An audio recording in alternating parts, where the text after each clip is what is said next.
Thank you very much. Hello, everyone. Hello to everyone joining in via the live stream and physically, or hello. Hello, welcome. Thank you for joining in today. My name is Tanmay Bakshi, and my passion is to explore technology. We've gone a little ahead, but let's go back.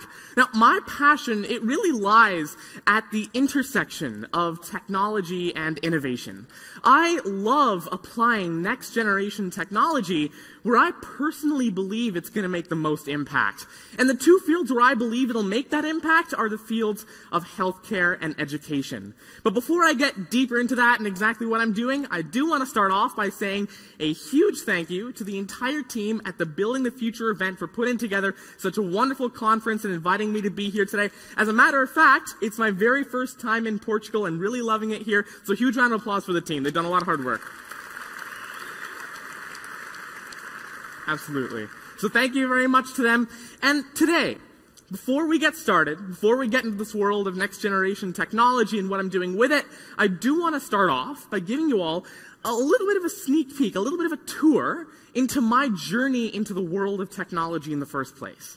And to do so, we need to travel back in time by around 11 years, back to when I was 5 years old. Now, back when I was 5, a curious 5-year-old is when I got into the world of technology. My dad saw that technology would fascinate me, and so he got me into the world of computing and programming through simple languages. But my curiosity really only continued to grow. As a matter of fact, I started to use the internet and different books as learning resources, and I'm glad to say that when I was 9 years old, I had my first iOS application called T-Tables accepted into the Apple App Store. Now, this application made me realize that not only can I create apps that help people, but I can also create content that enables people to create their own applications in the first place. And so I started my YouTube channel called Tanmay Teaches, where I'd upload tutorials ranging in topic all the way from app development and programming to math and science. But this YouTube channel also made me realize something. It made me realize that there's a lack of resources for the beginners that want to get into the world of technology. And so I initiated my goal to reach out to and help at least 100,000 aspiring coders, to really help them innovate along their journey of learning to code. As a matter of fact, I'm glad to say that so far I'm around 15,000 people there, and I'm always working towards this goal through numerous different media. Of course, I mentioned my YouTube channel, but then there's the talks, the workshops, my keynotes at schools, universities, conferences across the globe. Essentially, making it so that if someone has an idea, a problem they want to solve, they have the skills to implement technology to solve that problem. As a matter of fact, I didn't just want to stop there. I wanted to scale up the number of people I could reach out to. So I'm glad to say that last year I authored 3 technology books: Hello Swift, Cognitive Computing, and Tanmay Teaches Julia. As a matter of fact, right after these sessions, I'm going to be hosting a book signing event outside the main entrance for Hello Swift and Tanmay Teaches Julia, so I do hope to meet you there. 1 second, we've gotten a little ahead of ourselves. We're already talking about next-generation technologies, but how did I get into that world in the first place? Well, to figure that one out, we're going to need to travel back to when I was 11. Now, back when I was 11, of course, I loved technology. It was interesting, but it wasn't as fascinating to me or as magical as it was just a little while ago. And the reason was simple. It's because I felt technology was structured and rigid. It does what you tell it to do, no more and no less. But that all changed one day. My perception of technology changed when I stumbled upon Watson and how it not only played but won the Jeopardy game show against the 2 best human competitors on the game show. Imagine my surprise when I went from thinking technology is structured and rigid to now seeing a machine learning system understand natural language that even the best humans can't understand. That immediately hooked me into this world of next generation technology, and ever since then, I've been implementing machine learning in fields where I believe it will make an impact in almost every single one of the applications that I develop. But even though I've worked on so many different apps that use machine learning, and even though it's such a powerful technology, I still believe that when you boil it all down, you boil away all the excess, Machine learning, at its technological core, is a really simple technology. So when you ask yourself a question like, what does machine learning aim to achieve in the first place? While you sometimes you might get like complex and fancy answers, I believe that there is a simple way to sum up the answer to the question. And that is that machine learning technology enables automated decision making. But what exactly does automated decision making mean? Well, let's take a look. I believe that this automated decision-making technology, machine learning technology, is fundamentally restructuring technology's role in society. You see, before, technology would act solely as a facilitator of human activities and human tasks. It would enable us to do things. It would give us a platform on which to do them. But now, with the power of machine learning, that's shifting to now become an augmenter, to enable us to actually do those things better, more efficiently, faster than they ever could have been done before. And how about we take a look at a really significant example to millions of people's lives, the field of oncology. Now, of course, we can all agree that the entire field of oncology today would not exist without modern technology. Take a look at MRI, for example. Without MRI, oncologists wouldn't be able to gather the data that they need in order to diagnose cancer. But here's the thing. Technology's role would end there, collecting the data for the oncologist. Then it was their responsibility to go through that data and find the patterns or find what they're looking for. Now, though, technology is an augmenter, enabling the oncologist to do their work better than ever possible before by helping them find the signal from the noise in the vast amount of data that they are collecting. And of course, this never would have been possible without machine learning technology. But how about we take a look at an example that we can all interact with on a daily basis?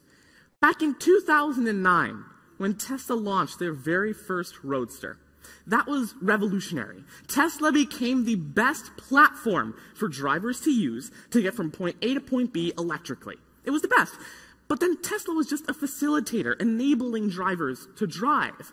But in 2014, they changed that. They launched autopilot, and with it, they enabled a safer, a faster, a better commute for drivers by enabling them to offload the repetitive work to the computer so they can deal with the kind of driving that really needs their human attention. And obviously, we can't finish these examples without talking a little bit about online retail and e-commerce. Now, up until just a few years ago, these e-commerce platforms, they would act solely as a facilitator, a platform for sellers to sell to consumers and consumers to purchase from sellers. But now, these websites are playing an active role in the consumer's life, enabling them to figure out what they want to buy before they know they want to buy it. That is the kind of role that machine learning technology plays in our everyday life. So as you can tell, technology is changing down to a fundamental level. So you would think, of course, that your business would be changing.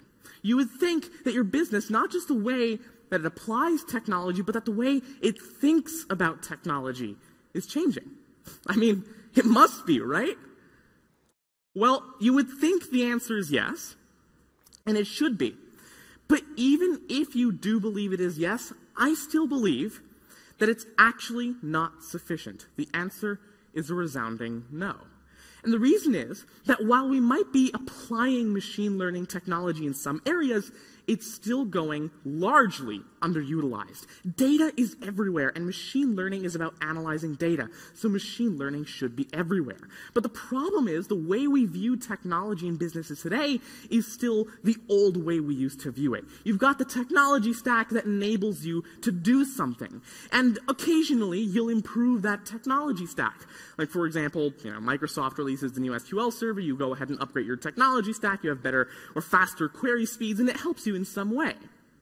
But the thing is, with this new kind of technology that we're developing, you have to think how you can more deeply ingrain this technology within your organization. What I'm trying to say is that within your org, everybody needs to be a technologist at least some level. Now, I'm not saying that everyone should be writing code for everything they need to do, but what I am saying is that you cannot silo away the domain experts and the subject matter experts that understand your industry and business and the developers that are writing the code and enabling the technology to function. You have to bridge that gap and sort of assign responsibilities to different teams, enabling them to work together. I mean, think about it. When it comes to online retail, their recommendations aren't just powered by what you buy. They're powered by all sorts of things, even where your eyes are looking on screen, what text you're reading. But they're not using the camera, so how do they know what you're looking at? It's based off of your mouse cursor movements. That kind of data collection and prediction never would have been possible without a very intricate collaboration between domain experts and the developers behind these online retail platforms. So you're probably wondering, well, sure, it's important to bridge that gap, but how exactly do you do that? What's the job role? Who do you hire to help make that happen? And well, I think that it isn't just a job role.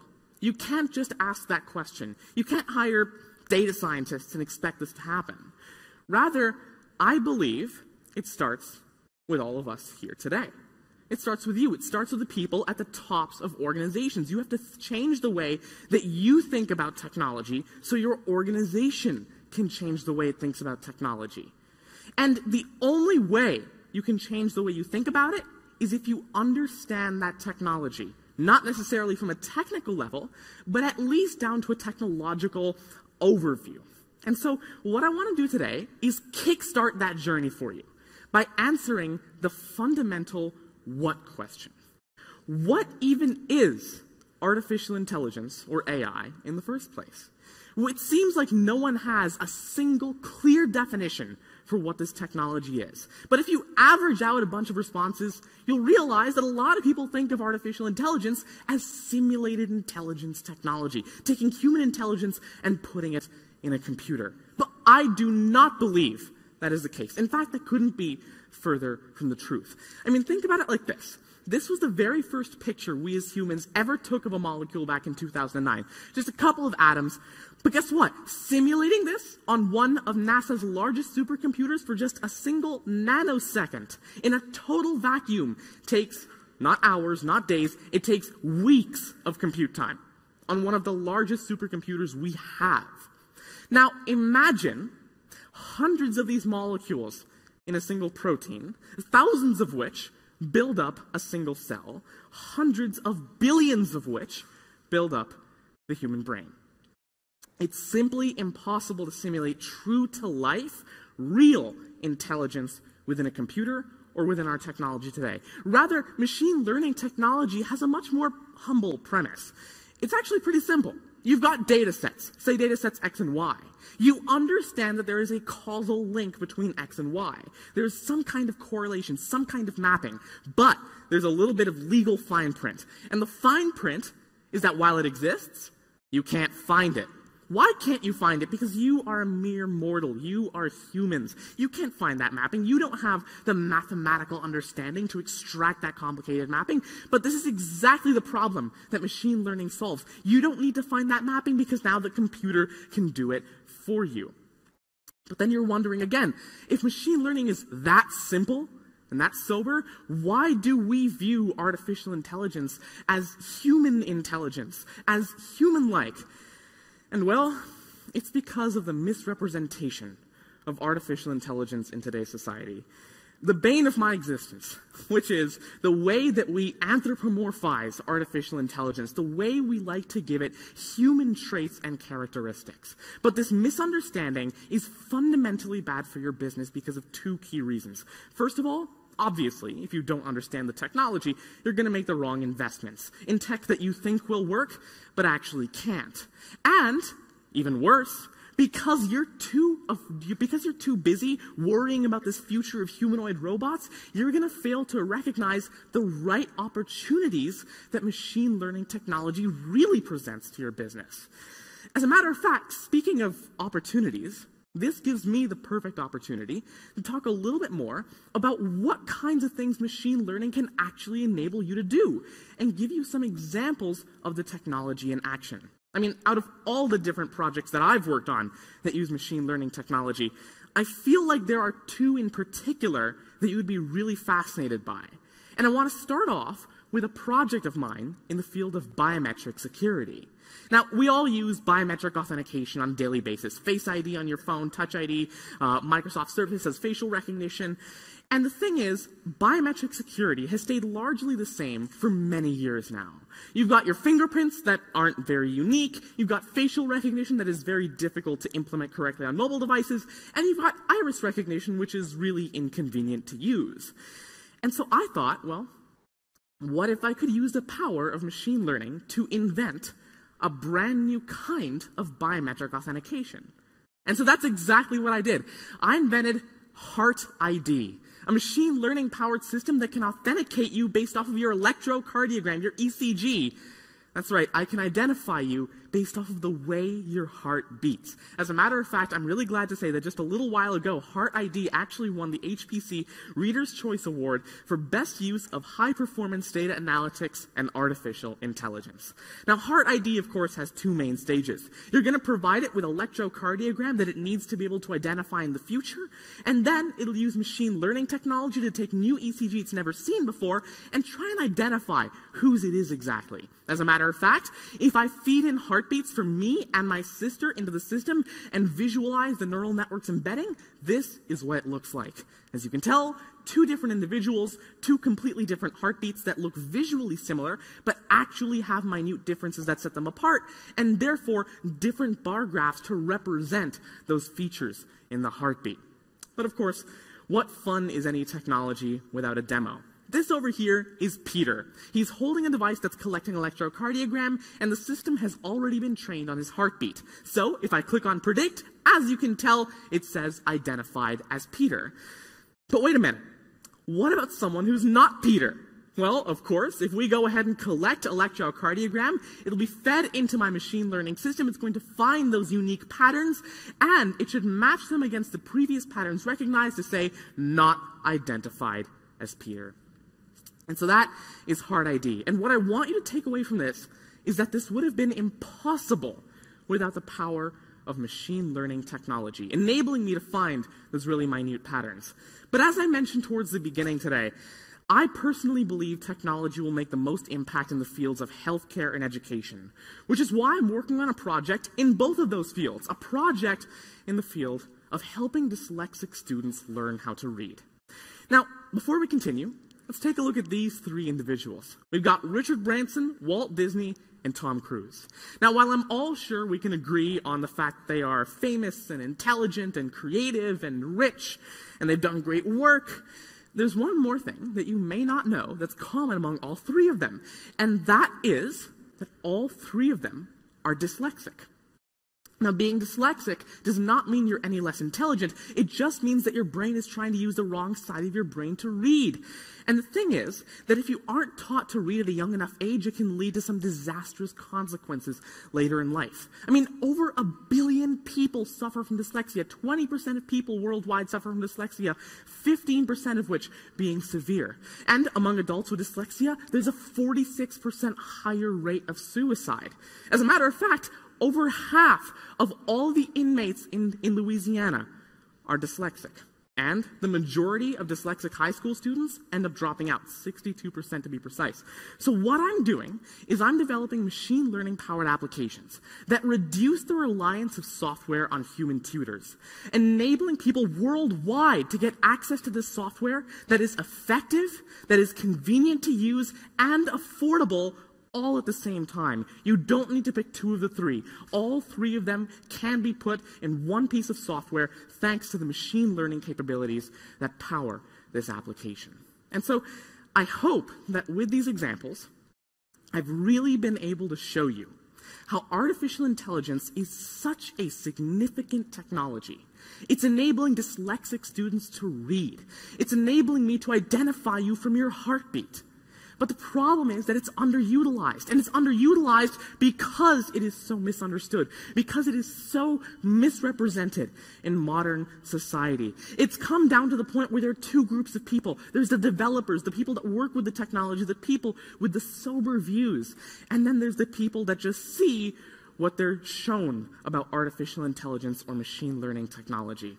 And so I hope that we can all realize that while we as humans may think we're super fancy and intelligent, we're actually not. At the end of the day, we evolved from primates, and we are fundamentally still primates. There are innate subconscious centers of our brains that are going, hey, there's intelligence here or there's life here, even when there is none. So deceiving yourself is incredibly easy. It's a trivial task. Your brain does it every single day, every single moment of your life.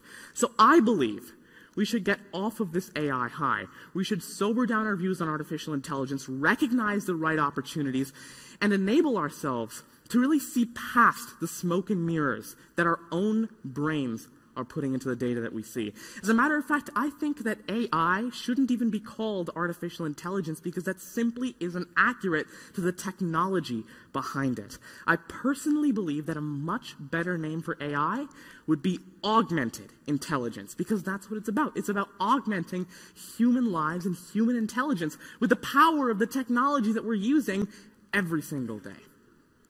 Thank you very much, everyone, for joining us today. Thank you. Thank you.